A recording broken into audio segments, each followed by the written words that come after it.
YouTube, say hello to this account here belonging to Sapient OW. You can see him here in chat. This is a VIP 9 account. It has a decent amount of gold and a heck of a lot of gems. And those gems have come as a result of spending on the recent incredible events we've had in Idle Heroes. As a result, you can see this account, only being level 141, has maxed the Glory Challenge, unlocked Void Campaign, and is all the way in Void Campaign, such that Chapter 4 has been cleared. And they're stuck on Chapter 521, and I think this is just down to lack of trying. This account is incredible. We have an A-tier Doom Terminator Vulcan, an A-tier Natalie, and also Destiny Scarlet Queen Halora, alongside a Betty. If you were to ask me the best 4 Transcendence heroes that any account could have, I would tell you to go with a main damage dealer hero, pick one of their tenants, get a Halora, and a Betty. And that formula works for pretty much every single hero. In this case, he's gone one step further. The damage dealer is an A tier. It has Giant Killer Defier. It's a Vulcan. And in my opinion, the best situation, if you can only have 2 A tiers on your account, is to get a Vulcan and a Natalie. As a duo, Vulcan-Natalie, with a Halora supporting as well, can actually clear all of Chapter 5 in Void Campaign. You don't even need the Betty. The reason this works is because when Natalie attacks, she's able to give buffs to the highest attack hero. So you make Natalie go before the Vulcan, she'll buff him up. But also, if you make the Halora go before the Vulcan, she will deal Abyssal Corruption to opponents, increasing the critical damage they take by 24%. Not to mention, Royal Guard also increases the all damage dealt with heroes on your team. So by having Halora and Natalie, you have 2 heroes that massively boost the Doom Terminator Vulcan. Now, Sapient has said in chat that right now his Vulcan is too fast, even with the flame boots instead of normal shoes. Also, you're using attack skill damage, which is typically not the best stone to have on a Vulcan. The reason being is most of your attack is coming from fixed attack. Oh, actually, is it not? Hang on, you have 12.5 million coming from unfixed? Okay, that's genuinely interesting. What happens if we run a holy damage skill damage stone? Do you have one? No, I'm gonna get you one. Oh, unless you're low on dust. Oh, bro is so low on dust. That's why he has attack skill damage. To be fair, skill damage is the most important stat on Vulcan, so at least we have that. Now, let's just go take a look at the Natalie. She should be faster, so why? Oh, why is she slower? Oh.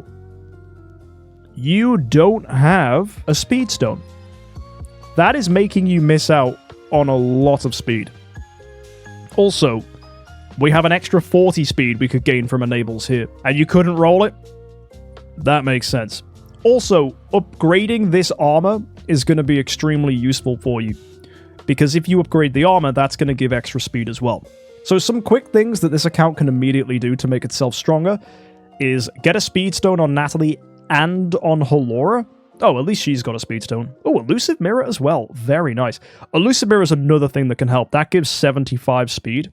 So it might be worth trying to get an Elusive Mirror for your Natalie as well. With all the right speed on Halora and Natalie, them both outspeeding the Vulcan, then you can really pop through and shred things. And then, last but not least, you've chosen your 4th Transcendence hero to be a therapist above Betty. Now, what's great about this Betty is you've made her Tree of Origin 1, which means you can equip the Core of Origin on her, which gives her the opportunity to crowd control not once, but twice. And because you have Destiny on the Vulcan and the Natalie, these already have Noble Cores of Origin, so does Halora. That means the Betty core is enhanced 3 times beyond its base, which is great. So you only need a single Betty core here, and you just let your other cores boost it up. So that's really good. That's excellent. Also, when it comes to artifacts, because this guy is a whale, he has the Dragon Rugi Scepter, which has a 50% chance of feeding energy to Betty, which will trigger her final passive, allowing her to CC immediately. And that immediate crowd control will allow you to beat opponents that you otherwise wouldn't be able to. So the reason this team works so well is because the majority of opponents can be killed by using Halora and Natalie to buff Vulcan and then letting Vulcan do a huge active skill to kill the opponents.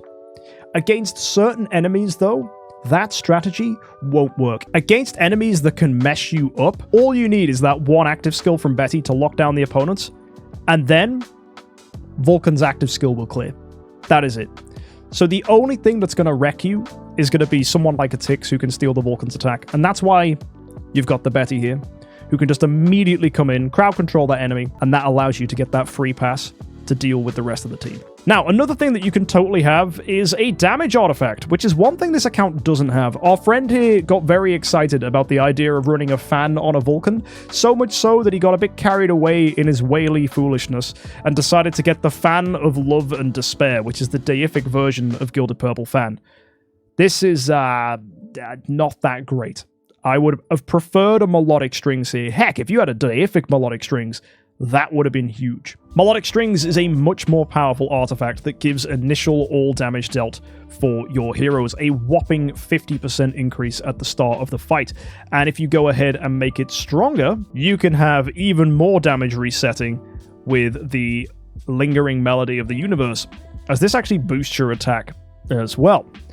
So by having the upgraded deific version, you get a ton of extra damage. Not that you really need this attack bonus on DTV. I think typically a normal melodic strings will be fine. Another great thing to use if you want to maximize your damage output from a Vulcan is to consider using Balance Strike instead of Unbending Will. If you find that your Vulcan is living and not getting killed, you can go ahead and run Balance Strike, as this will increase your all damage dealt as well in your attacks. Because any component of an attack that doesn't crit will get buffed and do a lot more damage. So yeah, if you want to maximize the output damage of a Vulcan, there are two things that you can do, and you should be able to burst through most things with an A tier. So this is a really, really good example of an account that you guys can use if you are looking to spend money on the game and make a lot of progress.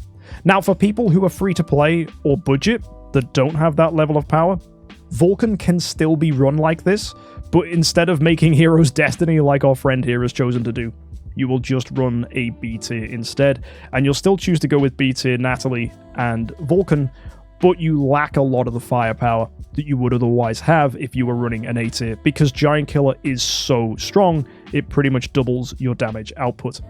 However, you would still follow suit and run a Halora to allow you to deal more burst damage, but then of course the Betty becomes considerably more important, because there's going to be a lack of the ability to burst things down with Vulcan because you don't have Giant Killer. But it can still work really nicely. And yeah, you're right, it is a beautiful copy of Vulcan, a whopping 7,000 attack, which is mad for an A-. And Giant Killer to fire precision is really good.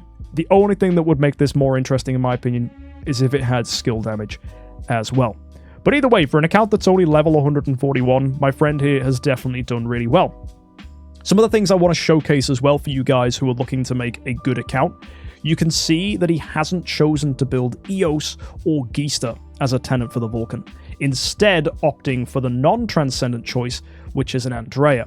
By doing this, we've instead prioritized heroes that will immediately give value to the team. Abyssal Corruption, giving more damage here, and the all damage dealt from Queensguard is better than any bonus that a Transcendence tenant would bring, meaning Halora is actually better than going for the second tenant. As well, the control we get from Betty, allowing us to clear things like Void Vortex and deal with problematic waves in Void Campaign, is a much stronger ability to have than another tenant. Continuing forwards, I still wouldn't grab an Eos. I would instead be much more inclined to get heroes that can help us against Void bosses, such as Elena, who can remove annoying control effects, which will be extremely useful. You could even consider bringing in Ailamak, who's able to offer increased defense for our team when we block, as he is able to give us shields. This is normally a good choice if you have a lot of treasure train, because the most important stat on an Ailamak is his attack. Another thing to consider is as well to have Another hero to consider could be Alakita. As we mentioned earlier, Alakita can turn debuffs on your heroes into buffs, and likewise any buffs the opponents received, you can turn them into debuffs. That ability to Uno reverse attribute effects is extremely strong against certain opponents and makes Alakita definitely worth considering. Not to mention, she synergizes amazingly well with Natalie, as Natalie already capitalizes negative effects on opponents, so by having Alakita to add even more, that is most certainly excellent. So there are 3 heroes to consider moving forwards, and another option you could totally do is bring in Elena and Blood-Tide Queen Arania. Now the unique thing about Arania is she's not normally an option for people who use Aspen, because Aspen uses Halora and Elena as tenants. They are tenants for Arania as well.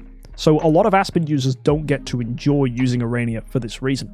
But if you, my friend, have a spare house, which you will definitely need to invest in the Celestial Island before you consider an Arania, you could actually go ahead and bring Arania with Halora and Elena. If you were going to do that, I'd actually recommend Arania to be your 3rd A-tier hero, as that will probably be a very powerful choice, but only really consider that once you have access to a second home in the Celestial Island. I don't think the Arania is a good suggestion yet though. I'd personally go with Elena and Ailamak, as together they'll allow you to have a very, very, very good time against the Void Boss number 2 here, and that will help you generate more Scattered Spirit Vein Shards, Stellar Shards, Aurora Gems, and Crystals of Transcendence, resources that are extremely valuable. So yeah, that would be my choice if I was going to send this account forwards. And you can see we've invested in our tenants here. As I said, we've got the Andrea, but also we have the Vulcan and the Tussalago. And then if you look, there are no more E5s on this account. It is extremely focused on making sure that everyone here helps the Vulcan. The other heroes we have are a 10-star Heart Watcher, Olivia, and Ignis. These are the 3 best support heroes to have on an account when you've established your Transcendence heroes. Ignis feeds energy, Olivia shrinks opponents, thus increasing your damage output for your heroes, and Heart Watcher is able to give you continuous Watcher marks that increase the damage done by your heroes up to 300%. These 3 heroes are particularly powerful in Star Expedition, and the nice thing about having a 10-star of each of these is actually in Star Expedition, you can enter in and go to the advanced menu and turn them all into E5, which is extremely useful if you're low on food or promotion stones, so you can keep them at 10-star. Then you just let the treasure train massively improve their HP, and they should be able to survive, no problem. And the other thing that helps their survival is the fact that Ignis increases your damage reduction, and Olivia's shrink decreases the damage of opponents. So that also really, really helps quite nicely.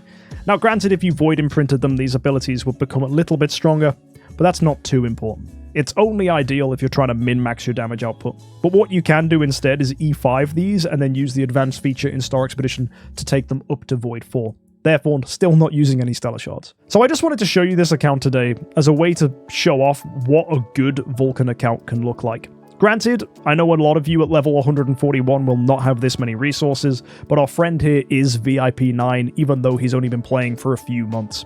I really like the progress he's managed to make, and thanks to all these great events, a team like this has actually been extremely achievable. Personally, I would have gone with a Melodic Strings. I don't like that Gilded Purple fan. And I guess destinying the Halora was probably a little bit greedy. If that's stopping us from getting access to more Transcendence heroes, then I'm a little concerned. You can see here, we actually nearly have another 5 million Crystals of Transcendence. So if we hadn't have upgraded the Destiny on the Natalie and the Halora, then we'd be able to have another hero that was a Transcendence hero on the team. Someone like Elena or Ailamak. But overall, it's a fantastic account. Access to 3 Destiny heroes this early on is really, really cool. And that's all thanks to the fact that we've got a lot of sublimation and cores on this account. Either way, I think it's still very, very good, and hopefully with more progress that you achieve, you'll get yourself more Crystals of Transcendence and bring on more Transcendence heroes. Now, one thing to consider is if you can build a 4th Destiny hero, you can get yourself another Origin hero here, and that will get you access to a temple upgrade to level 3, which is when you can start increasing your divine power gap. And increasing that will increase the overall damage of your heroes, and also increase eventually when you get to level 4 how far you can take your destiny on your Vulcan. You said that's going to be Elena. I like that decision. I think Elena will be an excellent Destiny hero moving forwards, and I think she will definitely improve the power of your account. Having Halora and Elena is also really nice because you could consider, as I said earlier, bringing Blood-Tide Queen Orania, or even some people who use Vulcan like to bring in Lord of Fear Aspen just to improve their damage against bosses. So that's another thing you could consider as well, but I don't think that's absolutely necessary as you already have a ridiculously powerful Vulcan, and I think investing in making him stronger is probably much more important. Either way, folks, let me know in the comment section if you enjoy this account, and if you were going to build your dream account, would it look something like this, or would you go with a completely different direction? And if you're a whale looking for some inspiration on how to build your account, hopefully this can be exactly that. If I was a heavy spender and I was going to turn my account into the most optimal one I could, this is exactly the direction I would take, minus a few small details, which I think I've already covered here in the video.